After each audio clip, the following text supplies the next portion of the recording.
respecto a si procedía o no, era virtuosa o era todo lo contrario la implementación o el retorno de la llamada detención por sospecha, que en este caso se concentró en el tramo etario entre 14 y 16 años.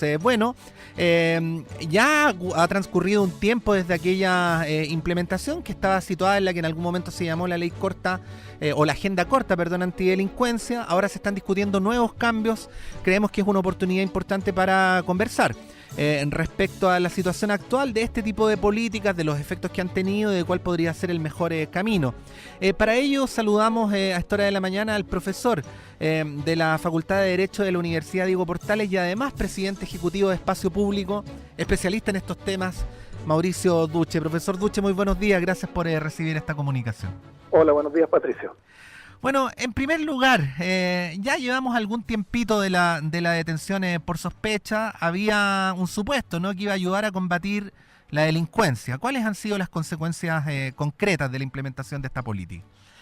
Mira, me gustaría primero focalizar en dos grandes temas. Un primer tema que se señaló es que este nuevo control preventivo que se aprobó el año pasado era necesario porque con el control de identidad que ya existía desde antes, que está regulado en el Código Procesal Penal, las policías incluso se sostuvo tenían las manos atadas, no podían hacer nada y por tanto se requería una nueva facultad para permitirles poder intervenir.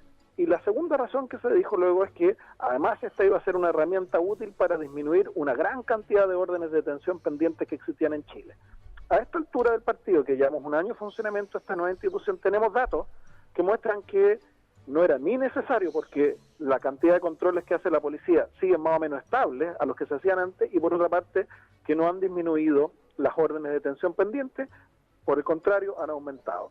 Y si quieres te puedo contar un poquitito los datos para sí, claro, que la adelante. gente tenga. Mira, antes, los 5 años anteriores a la aprobación de este control de identidad preventivo, los datos de Carabineros mostraban que en promedio más o menos hacían controles de identidad a 2.010.000 personas. Y los datos proyectados para un año de funcionamiento de este nuevo sistema, en donde junto con el control antiguo se hace el nuevo control, más o menos te indican que Carabineros va a haber hecho alrededor de 2 millones de controles. O sea, exactamente la misma cantidad de controles, incluso un poco menos que el promedio de los 5 años anteriores. Esto ya te descarta el hecho de que era necesario. O sea, la policía sigue haciendo la misma cantidad de controles y esto es más o menos obvio, porque estos son horas personas de calle, ¿cierto?, que no se multiplican por magia. Tú puedes tener nuevas facultades, pero son los mismos Carabineros haciendo más o menos lo que pueden en el tiempo que disponen. ¿Qué es lo que ha pasado? Es que antes todos los controles eran del antiguo, digamos, del control que exigía la policía, indicios para controlar a alguien, y ahora tenemos que un 75% de los controles son de los preventivos que le permiten a la policía controlar a cualquier persona mayor de edad por el solo hecho de andar en un lugar público o privado de acceso público sin tener un motivo ni una razón para hacer el control. Esto es lo que ha pasado. Entonces hoy día tenemos la misma cantidad de controles pero mucho más preventivos. Ajá. Y respecto a la orden de detención pendiente, los datos oficiales del registro civil a julio del año pasado y a julio de este año, es decir, un año después, muestran que hoy día hay un 10% aproximadamente más de órdenes de detención pendiente y personas con órdenes de detención pendiente que lo que había a julio del año pasado, que fue el momento en que entró en vigencia esta ley.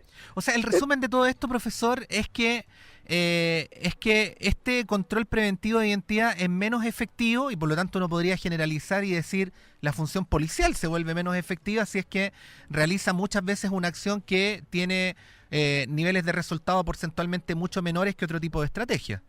Absolutamente, muy bueno tu punto, y de hecho esto queda reflejado cuando uno se mete a cómo se componen las cifras. Por ejemplo, para un mismo pedido, para los primeros 9 meses de funcionamiento de esta nueva facultad, si tú comparas el control preventivo nuevo con el control antiguo, cada 20 controles del antiguo se encuentra una persona con una orden de detención pendiente. En cambio, con el control preventivo, el nuevo, hay que hacer 39 controles de identidad para encontrar a una persona con orden de detención pendiente. Es decir, prácticamente tienes que hacer el doble de controles para encontrar las mismas órdenes de detención pendientes. ¿Y esto por qué? Porque, claro, el control preventivo es un tipo de trabajo policial de mucha más baja calidad. Imagínate, es pedirle la identificación a cualquier persona por solo hecho de andar en la calle. En cambio, el control antiguo, que todavía sigue vigente, exige que las policías tengan un indicio de que la persona pudiera disponerse a cometer un delito, por tanto supone algún trabajo policial de un poquitito mayor de sofisticación. En consecuencia, si uno lo lee críticamente, lo que ha ocurrido es que con esta legislación hemos estado promoviendo un trabajo policial de menor calidad y de mucho menor eficacia, y eso se está pagando en ¿cierto?, las cifras que te señalé de que no hemos aumentado los controles y han aumentado en cambio las órdenes de detención pendientes, que eran los grandes objetivos con los cuales se promovió este cambio. Profesor, si me permite la grosería, no en términos formales, sino en términos del reduccionismo, ¿no? Sí. La grosería sintética en la que voy a incurrir, y además cometiendo la grosería de simplificar el pensamiento habitual de derecha sobre el tema.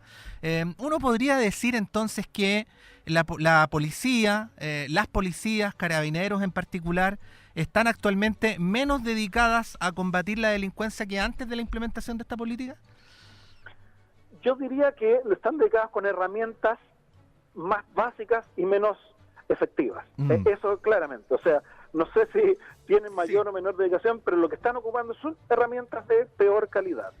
Ahora, y déjame aclarar, lamentablemente esto no es solo un pensamiento de algunos sectores de derecha, sino que desafortunadamente ha sido transversal, y eso es lo que explica que en el Parlamento se han dictado estas leyes y se han seguido promoviendo ampliaciones como las que tú señalaste en la presentación. O sea, lamentablemente esto es un problema transversal, cómo enfrentamos los temas de seguridad pública, porque ahí ha instalado mucho populismo en todos los sectores. Sí, bueno, quería preguntarle sobre esto, ¿no? Porque si uno va a una literatura más amplia sobre el tema, aquí uno ve en el debate internacional, el debate también sobre paradigmas, ¿no? Sobre seguridad pública, cómo enfrentarlo, cuál es el verdadero problema. Hay diferencias sobre cuál es el problema. Entonces, claro, cuando hay diferencias sobre cuál es el problema, hay por lo tanto también distintas estrategias. Y en el caso de Chile, mirándolo así en términos generales, desde la década del 90, un actor incidente en el debate público, en la construcción del sentido común, si podemos decirlo resumidamente, en una mirada más de derecha sobre el tema, ha sido la de la Fundación Paz Ciudadana. Pero ahora nos encontramos con la paradoja de que un gobierno autodenominado de centro-izquierda promueve una ley que va en la línea de este control preventivo de identidad, que incluso la Fundación Paz Ciudadana lo considera innecesario, o inoficioso o poco efectivo. ¿Cómo se explica esta paradoja, ¿no? Donde uno le da la impresión de que se están confundiendo las alineaciones clásicas sobre el tema en relación a la situación chilena? A ver, yo creo que tiene que ver con que la delincuencia poco a poco se fue transformando en una preocupación central de la ciudadanía, y aquí no hay balas de plata ni soluciones muy rápidas ni a corto plazo para resolver estos problemas. Son soluciones complejas que requieren mucha información, muchos datos, probar cosas, ver sobre la base de evidencia qué es lo que funciona, y por tanto eso supone, por así decirlo, políticas de Estado de más mediano plazo. Y ahí yo diría la dinámica política tiene sometido a muchos actores más bien a la tentación de apostar por respuestas rápidas, aun cuando no sirvan mucho, pero por lo menos te permiten en el momento dado posesionarte, obtener un cierto rédito en términos de la apreciación ciudadana. Y yo creo que lamentablemente eso es lo que nos ha estado comiendo, el hecho de que los incentivos están para no sostener políticas de Estado a más mediano y largo plazo, basado en evidencia, con acuerdo entre los distintos sectores, sino más bien es optar por medidas rápidas que aparecen para la gente como que se está haciendo algo, pero que tienen muy poco impacto a mediano y largo plazo. Estamos conversando con el profesor Mauricio Duche, especialista en este tipo de temas. Profesor, una pregunta de validez respecto a este asunto, pero que uno también debe decir en la introducción de la pregunta, tiene una validez más general, ¿eh? De repente hay mucho debate antes de la implementación de las leyes, y una vez que se implementan, la evaluación de esas implementaciones quedan en manos de organizaciones de la sociedad civil que toman la iniciativa, y no necesariamente son las mismas autoridades del Estado las que hacen públicas estudios, estadísticas, cifras como para decir si funcionó, no funcionó. ¿Qué es lo que ocurrió en este caso, no? Porque pasa mucho en el debate sobre seguridad ciudadana, que como usted decía, surgen leyes al ardor de la coyuntura, que después se empiezan a acumular con otras y que van generando una escena institucional más o menos desordenada sobre este tema. Sí, es muy buen punto también, porque de hecho este ha sido un problema con el que ha habido que lidiar durante la vigencia de este control preventivo de identidad, que es el motivo por el cual partimos la conversación. De hecho la ley estableció, fíjate, como deberes al Ministerio del Interior publicar trimestralmente cifras que iba a entregar Carabineros. El Ministerio del Interior ha ido publicando con mucha tardanza estas cifras. Además, en algunos casos la publicación ha sido con errores, en algunos casos las publicaron luego que yo he publicado cartas en el Mercurio, en La Tercera, reclamando que no estaban los datos, y luego los publicaron, y como digo, algunas veces lo publicaron con errores y las tuvieron que corregir. Y además, finalmente son datos extremadamente agregados, o sea, un número general del total de controles realizados en el país, pero sin los detalles ni los elementos que permitan a cualquier persona hacer una evaluación de cómo funciona. Te pongo el ejemplo, ¿cierto? Un gran debate en este tema fue que uno de los riesgos que tiene esta facultad, además de ser ineficaz, es que afecta discriminatoriamente a ciertos grupos vulnerables de la población, ¿cierto? Particularmente los jóvenes, los hombres, personas de otros grupos vulnerables, migrantes, etcétera, etcétera. Para poder saber si efectivamente se está ejerciendo de una manera discriminatoria, tenemos mínimamente que tener algunos datos acerca de el género de las personas que son controladas, su edad, si son chilenos o no son chilenos, la comuna de residencia de esas personas y la comuna donde fueron controladas, ¿cierto? Y esto al menos con una frecuencia mensual para ver cómo se va comportando. Bueno, ninguno de esos datos está disponible, no los publica Interior, los he solicitado yo a Carabineros por vía transparencia, dicen que no los tienen, entonces en el fondo te impiden por esta vía hacer una evaluación de una ley que se aprobó con el compromiso de que la íbamos a evaluar para ver su eficacia. Y no solo eso, sino que hoy día hay un grupo de parlamentarios, nuevamente transversal, que está promoviendo ampliarla, el control preventivo para menores de 18 años, mayores de 16. O sea, es de loco esto. O sea, están induciendo al país a legislaciones sin bases sólidas, profesor. Absolutamente. Yo fui al Parlamento a presentar algunos datos y fue Carabineros, y Carabineros no tenía más datos que estos generales. Incluso se comprometieron a presentar en la discusión parlamentaria más datos de los que habían presentado, y entonces al final, fíjate, alguien de la sociedad civil lleva más datos que la autoridad que tiene la responsabilidad de producirlos. Eso no es admisible. Sí, bueno, si me permite la reflexión desde el punto de vista de los medios de comunicación, uno ve que se genera un círculo vicioso, porque son de repente los medios de comunicación los que generan la presión sobre la base de amplificar situaciones que ocurren de manera aislada, ¿no? El ejemplo típico son los portonazos, que incluso en el Festival de Viña vimos un chiste de un humorista que hablaba de su abuelita que vivía en el campo, que había fallecido hace un año y que no tenía portón, pero que tenía miedo porque pensaba, a pesar de que había muerto y no tenía portón, de que iba a sufrir un portonazo, ¿no? Cuando en realidad la cantidad de portonazos que ocurren al día es porcentualmente baja. Luego esto genera una presión sobre la política, la ciudadanía obliga a los políticos a legislar, se legisla sin evidencia y luego se refuerzan políticas como lo que usted planteaba ahora que se está produciendo en el seno del Parlamento sobre la base de cuestiones que no tienen evidencia y que cuando aparece la evidencia en realidad contradicen la dirección que está teniendo el debate legislativo. ¿Qué es lo que nos está pasando como país? Porque también la evidencia internacional demuestra que no somos un país tan inseguro como nuestra ciudadanía piensa o siente o cree. Sí, bueno, lamentablemente hemos estado en este círculo vicioso. Yo creo que está llegando el punto, probablemente yo soy una persona optimista, en que esto va a cambiar.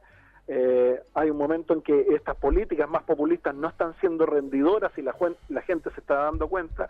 Me parece que un rol importante es precisamente que los medios de comunicación comiencen a hacer un escrutinio un poquitito más intenso de esto, salir de la pura primera plana o de la noticia, ¿cierto?, de portada, por poner una imagen.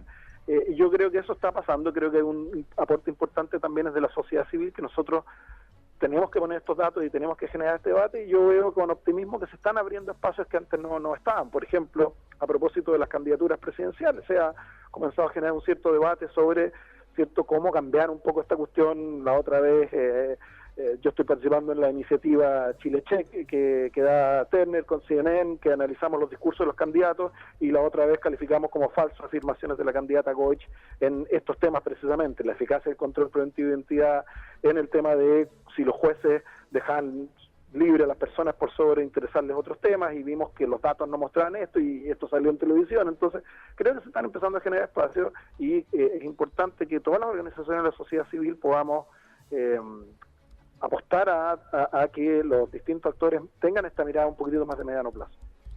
Bueno, es el propósito al que también en principio deberían contribuir los medios de comunicación.